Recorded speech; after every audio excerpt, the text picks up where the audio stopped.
Welcome to Ambleside Flourish, brought to you by Ambleside Schools International. Instructing in the beauty sense. Last time we spoke of the beauty sense, a formative force rarely considered in its potent ability to shape the character of children. The beautiful, together with the good and the true, are servants to one another, each drawing to the others as it draws us to itself.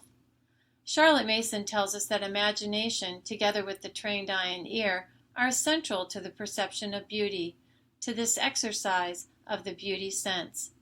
Quote, "He must needs have imagination with him to travel there, but still more must he have the companion of the nice ear and eye, who enabled him to recognize music and beauty in words and their arrangement. The aesthetic sense, in truth, holds the key of this palace of delights. There are few joys in life greater and more constant than our joy in beauty, though it is almost impossible to put into words what beauty consists in. Color, form, proportion, harmony, these are only some of its elements. These elements of beauty speak of perfection, a completeness, and are often spoken of with truth and goodness, forming a triad, as described by Mortimer Adler. Quote, "They have been called transcendental, on the ground that everything which is in some measure or manner subject to denomination as true or false, good or evil, beautiful or ugly. But they have also been assigned to special spheres of being or subject matter, the true to thought and logic, the good to action and morals, the beautiful to enjoyment and aesthetics." End quote. Humans are created for and called to the transcendent, to climb over or move beyond, to excel, surpass, and surmount. And when this does not happen, something has gone wrong. Bill calls it a malformation. The malformed soul does not delight in the good, beautiful, and true, but the biting, brutal, and base. The question before each of us as educators, both parents and teachers, is, how do we rightly form the hearts and minds of students of all ages?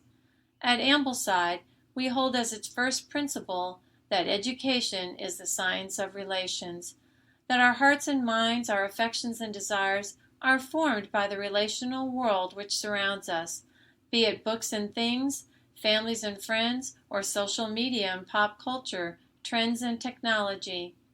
Many years ago, a parent at the Ambleside School of Ocala said to me, "We are the sum total of the books we read, the ideas we entertain, and the people we befriend."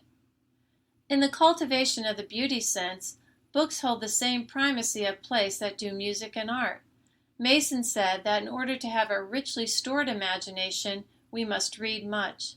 Students read thousands of pages a year in Ambleside schools, beginning with 1,000+ pages in kindergarten read mostly by the teacher, and culminating with 8,000 to 9,000 pages each year of high school. They read books described as living, books filled with beautiful, vivid language, creating scenes for imagination, ideas of life, the knowledge of God and man, conduct and duty, a storehouse of thought wherein we may find all the great ideas that have moved the world. Given the right book, cultivating the sense of beauty, goodness, and truth begins with expectation and attention. Martin Schleske states, "Everyday moments of epiphany are bestowed on everyone. Our role is to simply pay attention." When opening a living book, a revelation, a manifestation of a new idea or truth awaits the reader. This truth can take the form of a clear, conscious thought or a yearning of the heart. One must participate in a careful reading of the text, assimilating its language and responding to its idea. We read to know both mind and heart, to know in goodness, in truth, and in beauty. At Ambleside, a student cannot help but give his or her attention. At any given time, in any given subject, the student may be called upon to read, narrate, or discuss. Throughout the day, living readings in fiction and nonfiction, citizenship, geography, history, scripture, and science are thoughtfully engaged. Students are not left listless or passive. Each is engaged. Each experiences the reciprocity of giving and receiving insights from the author and from classmate. Each is all attention. The manner by which a teacher might cultivate this beauty sense is through a careful reading, narrating, and discussion of a text is exemplified in the following 3 examples.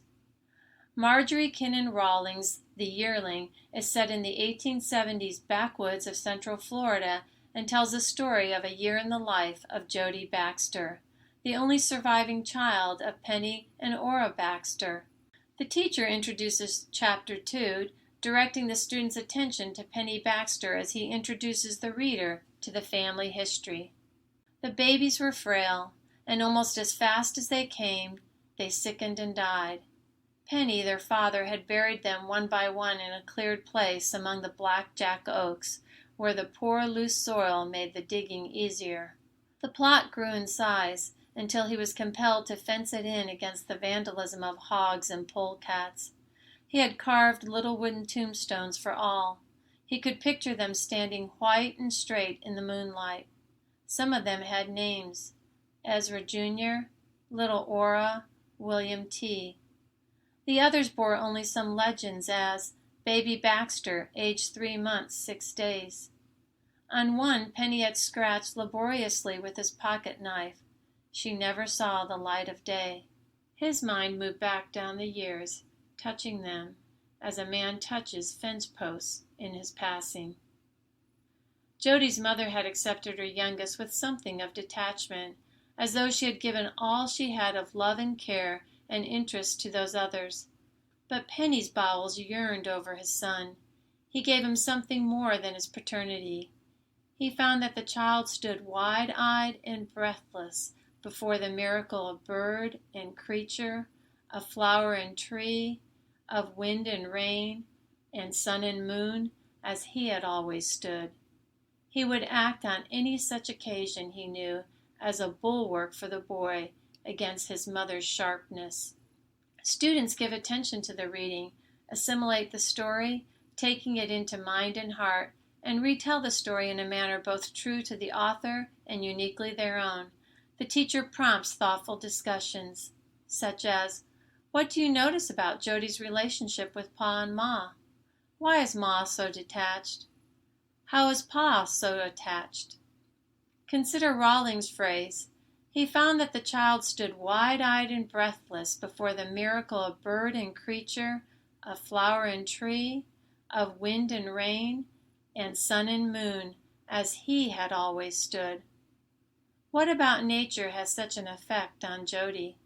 Specifically, what is it of bird, creature, flower, tree, wind and rain that captures Jody's heart? Words evoke an idea of those things and therefore some idea of beauty. What words stirred this sense of beauty in you? On readings and discussions such as these, the class ends in a settling quiet, reflecting. The reflection reaps its results some 6 weeks later during an Ambleside Annual's Veterans Chapel. A veteran of the Vietnam War spoke bitterly of his experience regarding the relational injustices from officers, the Viet Cong, and administration, to the undeserving receiving of honors and medals. Exiting the chapel, the 6th grade teacher said to me, "I have some cleanup to do," referring to the profound negative tone of the message. Later, he told me this story. After settling into their seats, a student raised her hand and said, "I know why the sergeant was so angry. He's like Ma Baxter. She lost her children and remained sad. He lost all his friends through the years of the war, and he too is sad." The teacher said to himself, "Why did I think I was the teacher?" As Charlotte Mason notes, we recognize the spiritual potency of the ideas that we are able to bow reverently before, the fact that God the Holy Spirit is himself the supreme educator, dealing with each of us severally in the things we call sacred and those we call secular. We lay ourselves open to the spiritual impact of ideas, whether these be conveyed by the printed page, the human voice, or whether they reach us without a visible sign. The engagement with a living book is formative for life. The next example is from the 1845 autobiography, The Life of Frederick Douglass, In this passage, 12-year-old Douglas responds to a passage from the Columbian orator. In the same book, I met with one of Sheridan's mighty speeches on and in behalf of Catholic emancipation.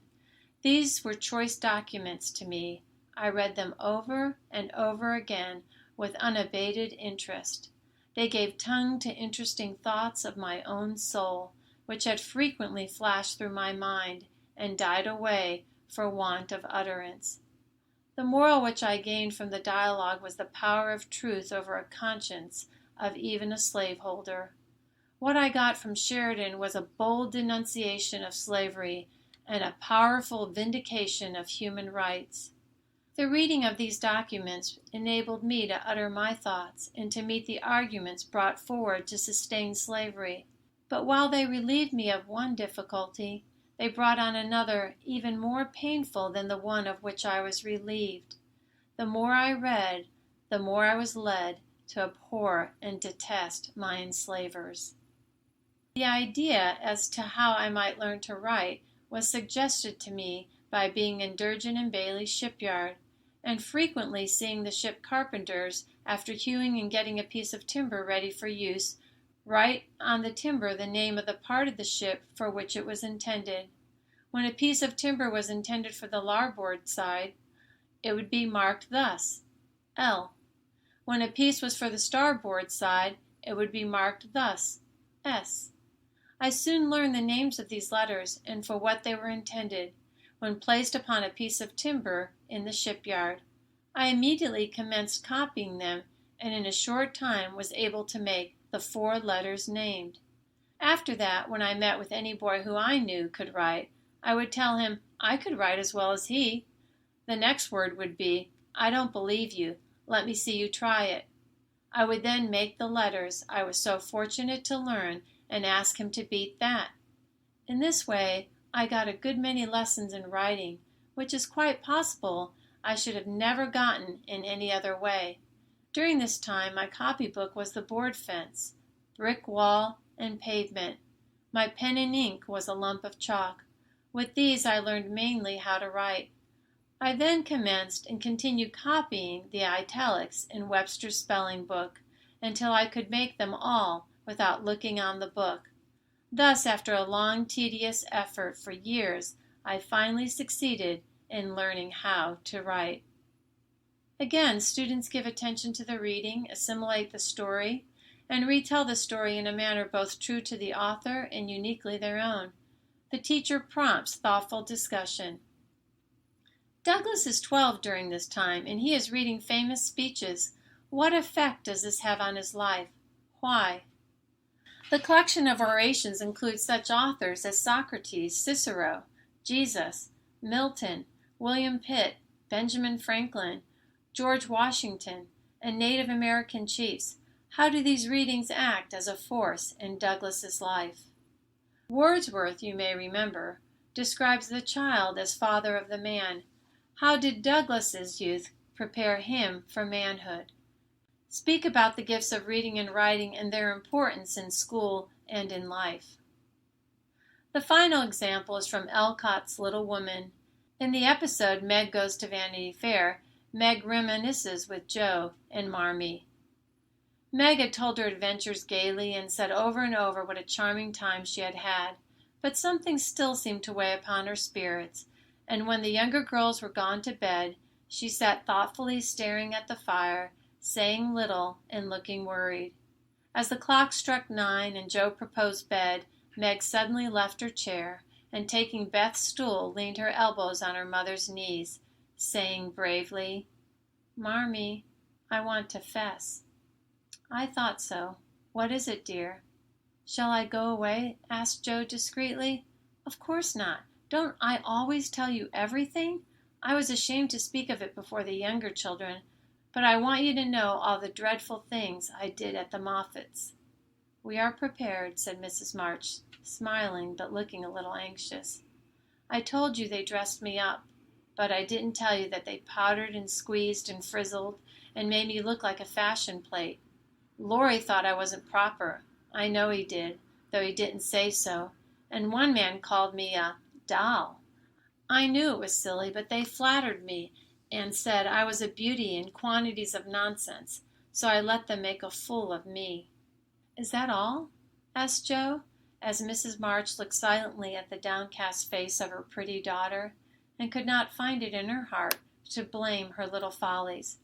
"No, I drank champagne, and romped, and tried to flirt, and was altogether abominable," said Meg, self-reproachfully. "There is something more, I think," and Mrs. March smoothed the soft cheek, which suddenly grew rosy, as Meg answered slowly, "Yes, it's very silly, but I want to tell it, because I hate to have people say and think such things about us and Laurie." Then she told the various bits of gossip she had heard at the Moffats, and as she spoke, Joe saw her mother fold her lips tightly, as if ill-pleased that such ideas should be put into Meg's innocent mind. "Well, if that isn't the greatest rubbish I ever heard," cried Joe indignantly. "Why didn't you pop out and tell them so on the spot?" "I couldn't. It was so embarrassing for me.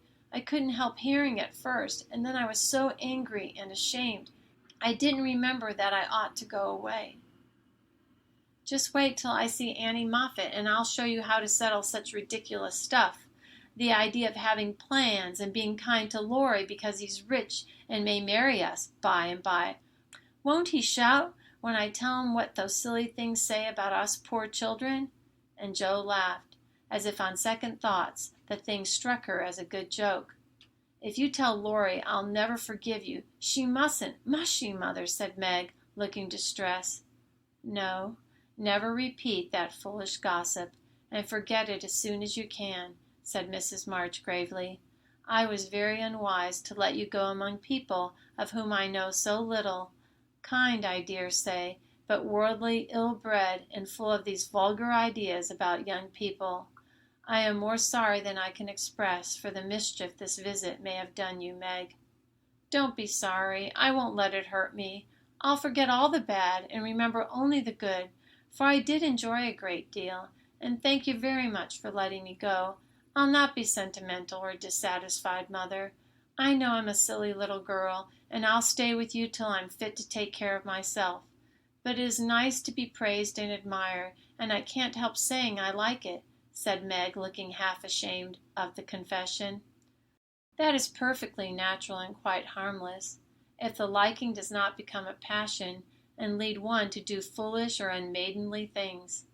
Learn to know and value the praise which is worth having, and to excite the admiration of excellent people by being modest as well as pretty, Meg." Again, students give attention to the reading, assimilating the story, and retelling the story in a manner both true to the author and uniquely their own. The teacher prompts thoughtful discussion. What role does conscience play in Meg's life? How can conscience be easily ignored? What truths did Meg learn from the experience about herself? Others. What makes Marmy's advice wise? What one reads matters. The beauty sense is cultivated by encountering and sharing the beautiful in the lives of literary characters such as Jody, a boy becoming a man, Frederick Douglass, a slave in his quest for freedom, and a family of girls learning how to navigate the world.